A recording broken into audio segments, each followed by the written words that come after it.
పెద్దకాపర్తి దగ్గర రోడ్డు ప్రమాదం జరిగింది. నేషనల్ హైవేపై హైదరాబాద్ వెళ్తున్న కారును ప్రైవేట్ ట్రావెల్స్ బస్సు ఢీకొట్టింది. కారులో ప్రయాణిస్తున్న బాలుడు సహా నలుగురు మృతి చెందారు. డ్రైవింగ్ చేస్తున్న వ్యక్తికి తీవ్ర గాయాలయ్యాయి. మృతదేహాలను పోస్టుమార్టం నిమిత్తం నల్గొండ ప్రభుత్వ ఆసుపత్రికి తరలించారు. మృతుల్లో 2 మహిళలున్నారు.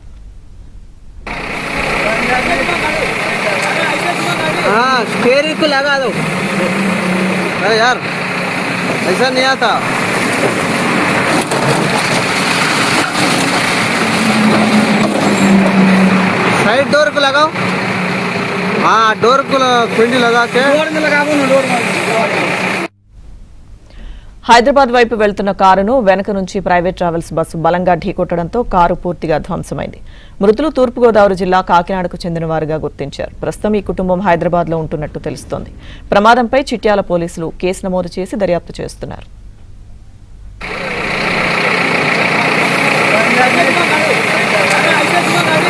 स्टीयरिंग को लगा दो। अरे यार, ऐसा नहीं आता।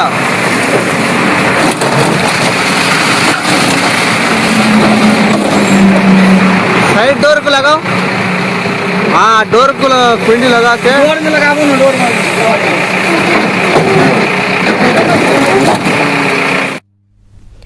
ప్రమాదంలో ఫిల్మ్ ఎడిటర్ శ్రీకర్ ఉన్నారు. డ్రైవింగ్ చేస్తున్న ఎస్బీఐ మేనేజర్ వీర వెంకట ప్రసాద్ తీవ్రంగా గాయపడ్డారు. ప్రమాదంలో వీర వెంకట ప్రసాద్ భార్య, కూతురు, కొడుకు మృతి చెందారు.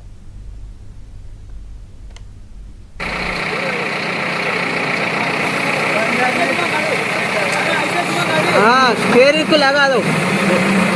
अरे यार, ऐसा नहीं आता। ఈ ప్రమాదానికి సంబంధించి మరింత సమాచారం మా ప్రతినిధి రవి అందిస్తారు. పెద్దకాపర్తి వద్ద హైదరాబాద్ విజయవాడ 65వ జాతీయ రహదారిపై ఘోర రోడ్డు ప్రమాదంలో 4 దుర్మరణం చెందారు. ఇదే అంశానికి సంబంధించి మనతో మాట్లాడేందుకు చిట్యాల ఎస్ఐ రవికుమార్ సార్, చెప్పండి, ఎట్లా జరిగింది యాక్సిడెంట్, ఏ రకంగా? ఎర్లీ మార్నింగ్ 5 నుంచి 5:10 మధ్యలో టువర్డ్స్ హైదరాబాద్ రోడ్లో మన పెద్దకాపర్తి చిట్యాల దాసిన తర్వాత పెద్దకాపర్తి యూటర్న్ ఉంటుంది చెరువు దగ్గర.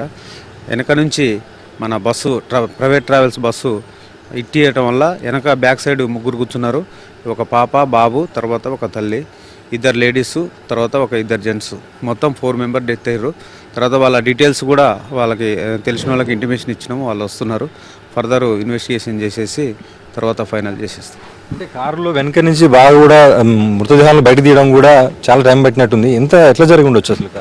మృతదేహాలు కూడా బాగా ముందు వెనక నుంచి ఇట్టిచ్చారు కాబట్టి మొత్తం దగ్గరికి అయింది. దాన్ని జేసీబీ సాయంతో తీసేసి మృతదేహాలని బయటకు తీయడం జరిగింది. మృతుల్లో ఎవరైనా బ్యాంక్ మేనేజర్ ఉన్నట్టు తెలుస్తుంది. వరప్రసాద్, శ్రీకర్ ప్రసాద్ ఏమన్నా వివరాలు ఏమైనా తెలిసినా? ఎక్కడ వారు వీళ్ళంతా? వాళ్ళు ప్రజెంట్ కాకినాడ వాళ్ళని తెలిసింది, కానీ బ్యాంక్ మేనేజర్ పేరు ప్రసాద్ అని ఉన్నది. ఒకతను ఇంజనీర్ పర్సన్ కూడా ప్రసాదే ఉన్నాడు. చనిపోయిన అతను కూడా ప్రసాదే ఉంది కాబట్టి వాళ్ళకి ఇంటిమేషన్ ఇచ్చిన వాళ్ళ ఫ్రెండ్ మాట్లాడిండు. వాళ్ళు భయంతో వాళ్ళు ఏం డీటెయిల్స్ చెప్పలేకపోతున్నారు. వాళ్ళు వచ్చిన తర్వాత further details. Engineer person present Kamineni నార్కెట్పల్లిలో ట్రీట్మెంట్ పొందుతుండు, సేఫ్ సైడ్లో ఉన్నాడు. అంటే ఈ బ్లాక్ స్పాట్స్ వద్ద జరిగిన ప్రమాదమైనా ఇంకా వేరే పక్క బ్లాక్ స్పాట్ ఏం కాదు, యూటర్న్ పోయిన తర్వాత కొంచెం ముందులో జరిగినది, యాక్సిడెంట్లో జరిగినది.